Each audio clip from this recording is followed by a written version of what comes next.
예, 우리가 지난주까지 또 부활하신 예수님께서 새로 시작하셨던 이 교회에 대한 말씀을 드리면서 우리 교회라고 하는 것은 어떤 겉으로 보여지는 화려하고 아름다운 어떤 그런 건물이 아니라 예수님을 구주로 영접한 자들이 모여있는 곳, 그것이 바로 교회라는 것을 말씀을 드렸습니다. 그래서 마태복음 18장에도 보면은 두세 사람이 내 이름으로 모인 곳에 그곳에 나도 함께 하시겠다는 그런 주님의 말씀처럼 사실 교회 규모가 커도 교회지만은 이 두세 명이 모이는 작은 교회도 역시 교회라는 것을 여러분 기억하시길 바랍니다. 여러분, 그래서 우리가 이렇게 구원받은 성도들이 흩어지지 않고 이렇게 함께 모여야 하는 이유가 있습니다. 그 이유가 뭡니까? 바로 우리 구주 예수 그리스도께서 지신 그 십자가와 3일 만에 다시 살아나신 부활의 증인이 되고 그 부활을 증거하는 이름을 말씀을 드렸습니다. 왜냐하면요, 분명히 십자가에서 죽으셨던 예수님께서 다시 살아나셨다는 것은 사실 천지를 창조하신 전능하신 하나님께서 그 역사하심으로 예수님께서 다시 살아날 수 있기 때문입니다. 그러기에 하나님은 뭔가 죽은 우상과 같은 그런 하나님이 아니라 지금도 살아계셔서 우리를 다스리고 우리를 통치하신다는 분명한 증거가 바로 이 부활이었기 때문에 그 부활을 증거함으로 하나님이 지금도 살아계시고 역사하신다는 것을, 우리를 통치하고 계신다는 것을 분명히 하셨던 것을 볼 수가 있는 것이죠. 따라서 사실 이 초대교회부터 지금까지 이 교회로 모였던 성도들이 바로 예수 그리스도의 그 십자가와 이 부활의 복음을 증거함으로써 지금도 살아계셔서 우리를 다스리시고 우리를 통치하시는 그 하나님을 전함으로 오늘 우리까지도 바로 구원을 받게 되었다는 것을 기억해야 하는 것이죠. 하지만 이렇게 교회를 모인 구원받은 성도들이 이 십자가와 부활의 복음을 증거할 때에 그리 쉽지만은 않았는데요. 제일 처음에 보면은 스데반 집사님이 사실은 순교를 하시고 그 다음에 사도 중에서 이 야고보 사도도 순교하는 등 수많은 권력자들과 많은 어려움과 그 핍박 속에서도 바로 이 십자가와 부활의 증인이 되므로 하나님의 살아계심을 증거하였던 것을 볼 수가 있습니다. 그래서 요즘에도 보면은 사실 뭔가 이 한 영혼을 구원하고 그 영혼에게 이 복음을 전한다는 것 자체가 그리 쉽지만은 않습니다. 왜냐하면요, 또 이 복음을 전한다 하던 또 이 영적인 싸움이기 때문에 반드시 또 그것을 대적하고 또 뭡니까 방해하는 마귀 사탄의 역사에서 이상하리 많지 뭡니까 꼭 그 교회에 오고자 하는 그 시간에 보면 다른 일을 만들고 또 이렇게 방해해서 이 전도하기가 만만치 않은 것을 볼 수가 있는 것이죠. 그러다 보면 한두 번 이렇게 전도하다가 보면 어떻습니까? 뭔가 이 전도를 못하는 것이 내 믿음이 연약하고 내 믿음이 부족하기 때문에 나는 할 수 없구나, 나는 그냥 예배 잘 드리고 공사만 하면 되겠다, 이런 마음으로 우리가 뭡니까 마음이 위축이 되고 마음이 작아지는. 그렇다고 해서 여러분이 교회가 이 전도하지 않는다면, 또 이 전도에 관심을 기울이지 않는다면 이 교회의 목적 자체가, 우리 주님이 세우신 교회의 목적 자체가 사라지는 것입니다. 그러니 여러분이 기독교 역사를 통해서도 볼 때에요, 뭔가 이 전도에 대해서, 선교에 대해서 관심을 가지고 사명을 가지고 전할 때 이 교회가 살아나는데, 반대해서 뭔가 이 전도에 관심을 기울이지 않고 교회 안에서만 자꾸 모이려고 할 때는 보면요, 그 교회가 아무리 대형 교회였다 할지라도 시간이 지나면 교회들이 없어진 큰 건물만 덩그러니 남은 그런 빈 교회, 역사적인 유적지로 변하고 마는 것도 우리가 볼 수가 있는 것이죠. 여러분, 그래서 그 예로 제가 종종 말씀드리는 이 서북교회, 특별히 영국교회를 찾아볼 수 있는데, 저도 직접 가보니까 이 영국교회가 전도하지 않고 전도에 관심을 기울이지 않으니까 어떻습니까? 이 교회였던 곳이, 이 건물이 술집으로 팔리고요, 때로는 나이트클럽으로 팔리고 심지어는 타종교인 이슬람교 사원으로 팔리는 그런 일까지도 일어나게 되는 것을 볼 수가 있는 것이죠. 사실 이것이 영국만 있는 게 아니라 미국에도 비슷해요. 또 이 호주에도 가보면 그렇다고. 그러니까 뭔가 이 교회라고 하는 것 자체는 주님이 세우신 목적이 뭐냐면 때를 얻든지 못 얻든지 간에 쉬지 않고 바로 이 십자가와 부활을 증거함으로 인해서 하나님이 지금도 살아계시고 하나님이 지금도 역사하신다는 것을 뭡니까? 전파하고 증언해야 그 교회가 살아나고 그 교회가 더욱더 능력 있는 교회가 되는 것을 볼 수가 있는 것이죠. 사랑하는 교회 여러분 모두도 진정 때를 얻든지 못 얻든지 이 십자가 부활의 복음을 증거해서 이 성령의 능력으로 말미암아서 전도의 열매를 풍성히 맺는 저와 여러분 모두 되시기를 간절히 기원합니다. 여러분 오늘 말씀은요, 이렇게 전도하기 어렵고 힘든 때에 어떻게 하면 또 이 전도의 열매를 맺을 수 있는지에 대해서 구체적으로 우리에게 가르쳐주시는 우리 주님 예수님의 말씀입니다. 잘 아시는 말씀인데 여러분이 구하고 찾고 두드리라 하는 이 말씀을 대개 보면 많은 분들이 기도에 대한 말씀으로 알고 계셔요.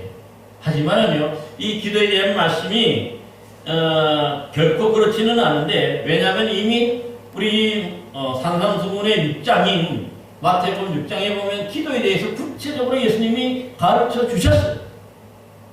유대인들이 서서 기도한 그런 외식된 기도, 이방인들이 중건부원하는 그런 기도, 또 우리가 바르게 해야 될 주님이 가르쳐 주신 기도 등 분명히 기도에 대한 것들을 가르쳐 주셨습니다. 그런데 이 7장에 또다시 구하고 찾고 두드리라 이런 말씀을 한 것은요, 뭔가 이 기도에 대한 말씀이라기보다도 다른 이유가 있음을 분명히 우리는 기억해야 하는 것이죠. 사실 이 마태복음 7장은요, 하나님 나라의 그 의를 깨우치고 깨달은 자들이 이제 어떻게 그 믿음의 삶을 살아야 하는지에 대해서 가르쳐주는 말씀인데요. 하나님 나라의 의를 어떻게 전하는 자들에게 주시는 그런 탐구의 말씀인 것을 볼 수가 있습니다.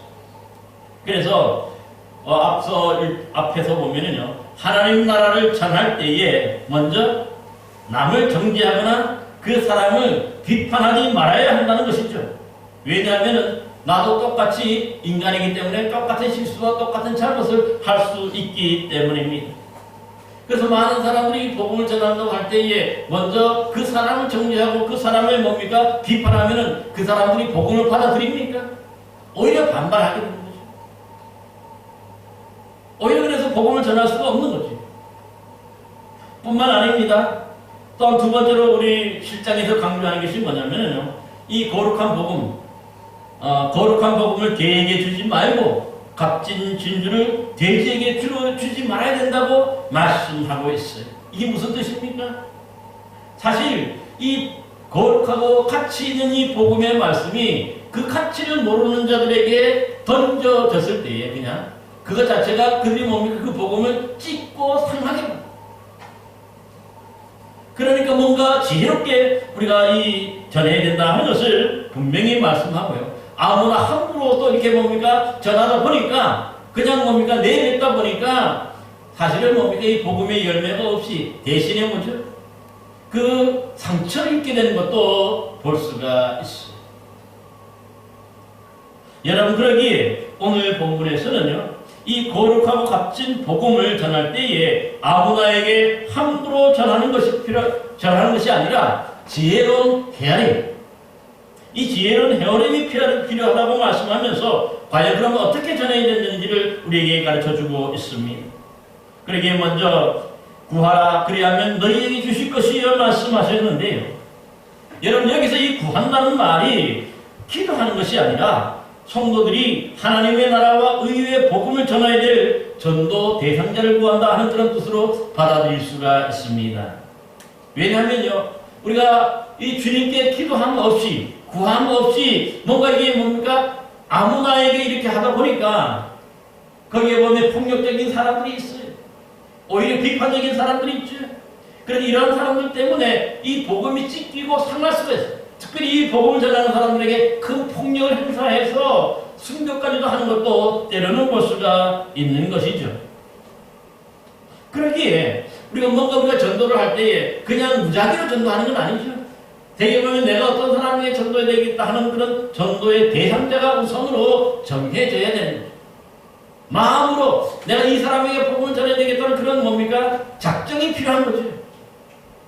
그럴 때 여기서부터 복음이 시작이 되는 거예요. 그래서 구한다는 것이 뭐냐면 하나님께서 정말 이 사람이 주님께로 인도해야 될지 주님 가르쳐 주십시오. 그러므로 말미암아 뭡니까? 하나님이 우리에게 이 전도 대상자를 선택해 주신다는 것을 우리가 기억해야 하는 것이죠. 그래서 뭔가 이 전도할 때도 보면요, 내 힘과 내 지혜로 뭔가 이 전도하는 게 아니에요. 내 마음대로 내가 하고 싶은 사람에게 전도하다 보면 다 실패하죠. 그런데 놀라운 것은 뭐냐면 주님이 지정해 주시는 그런 기도 가운데 구하는 가운데서 이 정해 주신 그 사람을 만나게 되면요, 아주 전도의 열매가 쉽게 맺혀지는 것도 볼 수가 있는 것이죠. 예를 들어서 여러분 그 사도 바울을 보시기 바랍니다. 사도행전 16장에 보면은요, 사실 이 바울이 아시아에서 복음을 전하고 싶어 하지만은 성령이 이 아시아에서 복음을 전하지 못해서 막으셨다는 거예요. 사람의 뜻과 하나님의 뜻이 다르다는 거죠. 바울이 전도하는데 이 아시아 지방에서 그 전도하는 것보다 하나님은 이 바울을 다른 데로 보내려고 하는 거예요. 그러다 보니까 이 아시아에서 아무리 전화를 해도 그것이 막히게 되고 또 막히게 되는 거죠. 그래서 결국 이 두로아라는 곳을 내려갔는데 그때 밤에 환상을 보지. 어떤 마게도냐 사람 하나가 건너와서 마게도냐를 건너와서 우리를 도우라 그런 환상을 봐요. 그러다 이 사도는 어떻게 이해하면 그것이 하나님께서 자신들을 거기로 부르신 줄로 인정했다는 거예요. 깨달았다는 거죠. 계시로 받았다. 그래서 그 즉시로 바로 뭡니까? 마게도냐, 즉 이 유럽으로 건너가게 되는 거예요. 여러분 터키에 보면은요, 이 동쪽에 보면 이 아시아의 끝이 되고 그 다음에 그 이스탄불로부터 시작되는 것이 바로 뭡니까? 유럽이잖아요. 그런데 이 바울이 그러기 아시아가 아니라 좀 더 넓은 지역, 이 유럽으로 첫 성을 옮기게 하는 것이 바로 보면 환상 중에 하나님이 그에게 가르쳐 주시는 거예요. 그래서 그가 가서 전할 때에 여러분 이 유럽 선교가 되고 결국은 로마까지 복음이 전화돼서 온 세계로 복음이 전파되는 그런 계기가 되는 것을 볼 수가 있는 것이죠. 그러기에 뭔가 이 전도 대상자를 할 때 내 마음대로 하는 것도 중요하겠지만은 더 중요한 게 뭐냐면은요, 하나님이 작정된 사람, 하나님이 구원받기로 예정한 사람을 우리가 뭡니까? 구하는 것이 중요해요. 그럴 때 하나님이 우리에게 그 사람을 만날 수 있는 길을 열어주시는 겁니다. 그래서 할 때에 보면요, 전도에 실패하지 않게 되고 또 전도의 열매를 맺게 되는 것이죠. 여기 그래서 두 가지. 먼저는 뭡니까? 우리가 이 전도에 대한 관심이 있고 내가 어디든 간에 이 주의 복을 전해야 되겠다는 관심과 기도가 필요한 것이고요. 그리고 기도하다 보면 하나님이 우리에게 그 전도할 대상자를 보내주시는 거죠. 한 번은 제가 전라남도에 그 어떤 어불도락하는 섬이 있어요. 그래서 거기 가서 전도를 하는데 사실은 거기도 보면 아는 사람 한 명도 없거든요.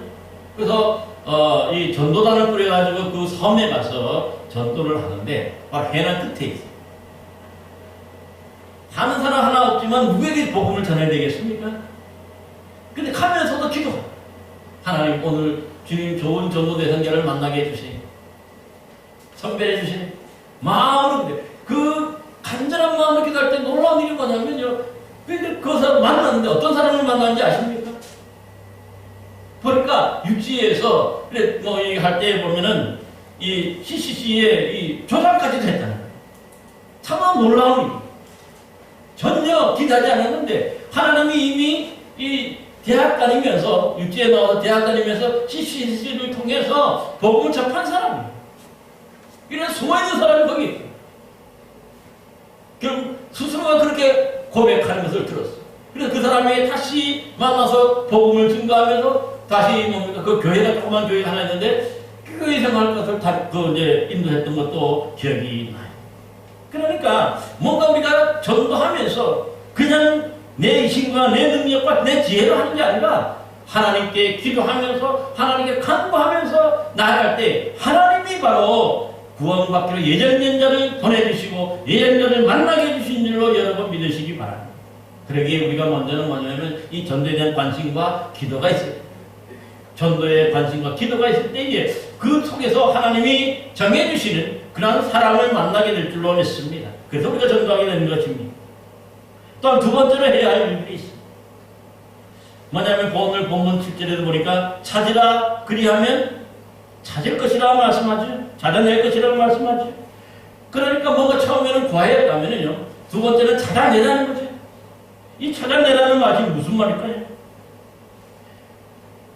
우리가 기도하다 보면 하나님께서 우리에게 뭔가 연락해서 그 사람을 만나게 해주시는데 놀라운 일이 뭐냐면요.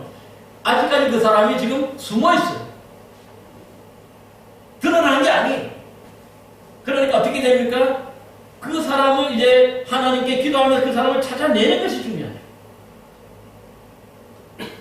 그래서 직접 움직이지 않는다면요. 결코 이 사람을 찾아내지 못하게 되는 거죠. 기도하면서 가다 보면 하나님이 그 사람을 만나게 해주시고 그 사람을 찾아낼 수 있도록 하시는 것을 볼 수가 있습니다. 여러분 그 사도행전 8장에 보면은 이 초대교회가 박해를 받으며 흩어졌지. 그때 이 빌립 집사님이 일곱 집사 중에 한 명인 빌립 집사님이 사마리아라고 하는 곳에 바로 내려가서 복음을 전했어요. 그래가지고 전도의 열매를 맺어가지고 거기도 교회를 세워서 이제 했지만은 근데 놀라우니 거기서 열심히 전도하는데 또 하나님이 뭐 성령이 이 바울의 그 빌립 집사님에게 역사하셔서 거기를 떠나서 일어나서 광야로 내려가는 거예요. 신령에서 그래서 이 빌립 집사님이 이 광야로 남쪽 유다 쪽으로 내려오는 거거든요. 그런데 누구를 만납니까 거기서? 예루살렘에 올라왔다가 내려가는 이디오피아 그 여왕의 국고 맡은 내시 누굽니까? 간다게 내시기를 맡은 그 사람을 만나게 되는 거죠. 그래서 이 사람이 그렇게 하나님에 의해서 이렇게 만나게 되니까 어떻습니까? 자기의 마차에 올라오라고 얘기해요. 그래서 함께 가면서 길을 가면서 그에게 뭘 합니까? 성경에 대해서 물으면서 그 글자 그에게 복음을 전함으로 그가 뭡니까? 물 있는 것에 대해서 세례를 베풀고 세례를 받게 되는 놀라운 전도의 열매를 맺게 되는 것이죠. 지금 이 바울은 사마리아에서 전도하고 있어요. 그런데 하나님은 지금 이 빌립을 어디로 보내셨어요? 열심히 전도하려고 그러니까 이 전도하는 사람을 또 이 사마리아에서 이 광야, 남쪽 유다로 보내가지고 정반대 방향이에요. 보내서 거기서 바로 이 이디오피아 내시를 만나고 그에게 복음을 증대해서 그가 바로 이 세례를 받게 하는 것도 볼 수가 있는 것이죠. 그러니까 두 번째로는 뭡니까? 우리가 기도하면서 하다 보면 하나님이 만나게 해주시고 하나님이 우리에게 계시 주시는 그 사람을 찾아가고 그 사람을 뭡니까? 만나야 된다는 뜻이죠. 하나님이 지금 오늘 나는 여기 전도하고 싶은데 여기가 아니라요. 하나님이 정해주신 그 사람을 지금 어떻게 합니까? 찾아가고 그 사람을 찾아내라는 거예요. 놀라운 일은 뭐냐면 이 광야라고 하는 것 자체에서 보면 그 큰 길이기 때문에 이집트로 내려가는 길이거든요. 이 예루살렘에서 그 길을 가다 보면 수많은 사람들이 다니잖아요. 근데 거기서 이 예루살렘에 왔다가 내려가는 이 이디오피아 내시를 어떻게 찾아낼 수 있겠습니까? 하나님이 그에게 보여주신 대로 순종해 가니까 또 하나님이 그를 만나게 해주시는 거예요. 내가 하는 게 아니지. 나는 하나님의 그 뜻에 내가 순종해서 가다 보니까 하나님이 만나게 해주시는 거죠. 찾아내게. 그래서 그 사람에게 복음을 전할 때 거기서 뭡니까? 이런 또 열매도 맺게 되는 것을 볼 수가 있는 것이죠. 여러분뿐만 아니고 이 사도행전 16장에 보면은 이 루디아가 빌립보 지방에 이제 가서 사도 바울의 복음을 전하려고 할 때 안식일이 됐는데 기도할 곳을 찾아요. 기도하며 찾아가는데 거기서 누구를 만납니까? 나가니까 문밖 강가에서 바로 이 루디아를 만나게 되거든요. 이 루디아가 잘 아는 대로 자주장사예요. 놀라운 일이 뭐냐면 이 루디아가 이 사도 바울을 만나고 복음 전하는 사람인 줄 알고 그 자기 집으로 초청해요. 처음 보는 사람이. 이제는 한 번도 만나본 적도 없고 누구에게 언급받은 사람도 없는 사람이. 그런데 하나님이 그들에게 이 기도하는 것을 찾는 걸 알고 느디아가 자기 집으로 초청해서 바울에게 그 말씀을 듣고요. 그와 그 온 집이 세례를 받았다고 얘기하거든요. 기도하는 사람들, 그러다 보면 뭔가 찾으려고 찾아 나가다 보면 하나님이 이런 귀한 사람을 만나게 해주십니다. 여러분, 그래서 나중에 보면 이 루디아의 집이 빌립보 교회가, 거기에서 바로 이 교회가 개척이 되고 그 빌립보 루디아의 집에서부터 교회가 시작돼서 바로 이 빌립보의 큰 교회로 우뚝서게 되는 것도 볼 수가 있게 되는 것이죠. 그러니까 뭔가 기도하면서 그 다음 단계에 해야 될 일이 뭡니까? 찾아가는 거예요. 앉아있는 게 아니라 주님이 만나게 해주신 그 사람을 찾아가는 거예요. 만나러 가는 거예요. 그래야 내가 움직이다 보면 그 다음에 하나님이 만나게 해주시고 또 이런 놀라운 전도의 열매를 맺게 해주시는 것도 볼 수가 있는 것이죠. 그러므로 두 번째로 우리가 해야 할 일들은 뭡니까? 하나님께 기도했다면 그 다음에 기도하면서 계속해서 찾아가는 거죠. 하나님이 지시하고 하나님이 만나러 가는 그 사람을 찾아가서 그 사람을 찾아내고 그 사람을 만날 때에 복음이 전도될 줄로 믿습니다. 저와 여러분 모두도 이러한 전도의 대상자를 만나서 복음의 열매를 맺는 여러분 되시기를 바랍니다. 그 다음에 세 번째로 오늘 7절 하반절에는 우리가 잘 아는 대로 뭐라고 말씀합니까? 문을 두드리라 그리하면 너희에게 열릴 것이니라 합니다. 이게 무슨 뜻입니까? 이제 숨어있는 그런 전도 대상자를 찾아냈다면 이제 그 사람의 마음의 문을 직접 뭡니까? 두드린다는 게 뭡니까? 접촉하는 거죠. 그 집과 문을 열도록 만드는 거죠. 대문을 여는 것도 포함해서 마음의 문도 두드려야 복음을 전하는 거죠. 그럴 때에 이 열매가 맺혀지는 것이죠. 근데 사실 이 세 번째 단계가 쉽지 않은 단계예요. 참 어려운 단계예요. 왜냐하면은 뭔가 낯선 사람을 직접 만나고 그 사람을 접촉한다는 것 자체가 어려운 일이고 때로는 두려운 일이에요. 왜냐하면 그 사람이 지금 나의 방문을 어떻게 받아들일지 모르기 때문에 때로는 문전박대할 수도 있고요. 때로는 욕하고 쫓아낼 수도 있고 비아냥거리면서 쫓아낼 수도 있어요. 때로는 뭡니까? 폭력을 행사해서 뭡니까? 맞고 한 군데 맞을 수도 있는 거죠. 옛날에는 그랬습니다. 주먹이 먼저 나갔기 때문에. 그러니까 이 단계에서는 뭡니까? 세 번째 단계는 하나님이 정해주신 그 전도 대상자를 찾아냈다면 어떻게 됩니까? 뭔가 담대함이 필요합니다. 용기가 필요합니다. 그래서 담대하고 용기를 가지고 그 사람의 마음, 집의 문을 두드리고 그 사람의 마음의 문을 두드릴 때에 열리게 된다고 말씀합니다. 사실 중요한 게 뭡니까?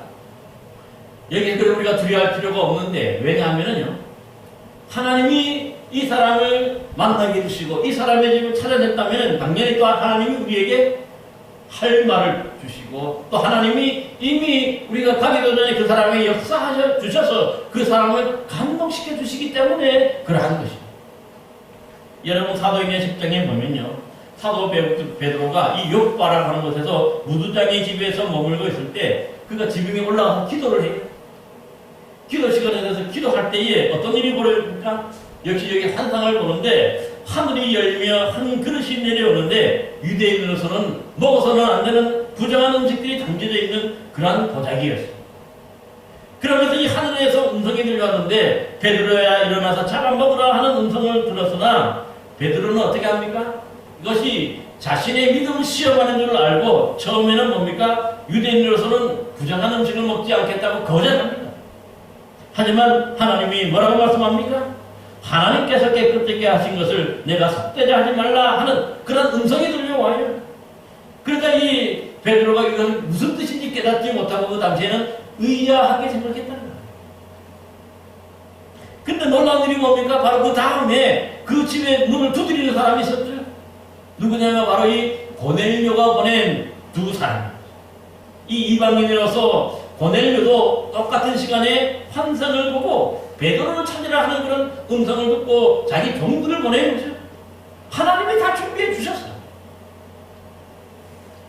결국은 그래서 하나님이 그에게 어떤 음성을 의심하지 말고 이들과 함께 가라 하심으로 그들의 집에 그대로 가니까 이미 뭡니까? 고넬료의 집에는 그 가족들과 친척들, 친구들 함께 모여서 베드로에게 이 복음을 듣고자 준비돼서 그 자리에 앉아있는 거예요. 이런 놀라운 역사가 어디 있습니까? 베드로는 사전에 준비하지 않았어요. 그 어떤 것도 준비하지 않았어요. 하지만 하나님이 이미 이렇게 고넬료의 가정을 구원하시기 위해서 이 모든 과정을 다 준비해놓은 거예요.